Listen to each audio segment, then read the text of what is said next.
But I wanted to mention San Diego for me was special because, you know, I was exiled from the collective twice in the early 80s.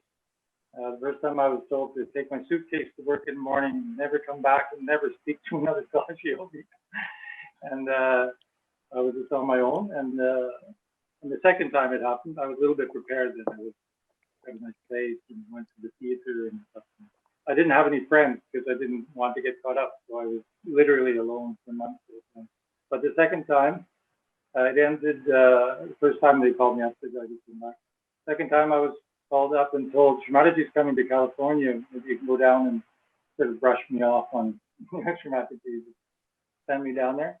And in San Diego was the very beginning. They just started the ashram, and Shrimataji was in did programs, and she was sitting in the living room, she just have a puja for me.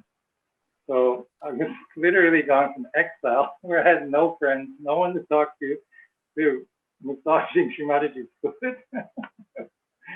And like you said about the sweet people, you know, like they all became leaders and stuff later. They're all young and so sweet, and they said, "That's you, why?" They couldn't figure out what was wrong with me, you know. And then at the end of that year, Shrimataji married me in India. That kind of leadership that we had, it wasn't just strange to Vancouver. It was sort of typical of this phase that Mother was working through. She was just somehow working out this right-sided kind of leadership, and nobody was immune to it. Yeah. And then we moved past it and we moved on, and you could see, and I remember how the collective changed. You know, every time we hit a certain number, like in the beginning, there was, you know, the 4, and then for quite a while we had like sort of fairly 7 stable, it seemed.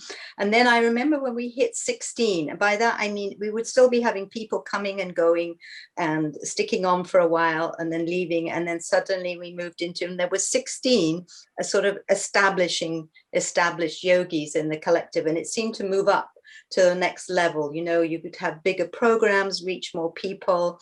And then I can remember it's then sort of jumping into sort of 21, and you could feel this auspiciousness. And as Patrick said, you know, when you have more yogis together, even just 2 of you in Toronto makes a huge difference to your meditations and just to the whole depth of experience in the collective.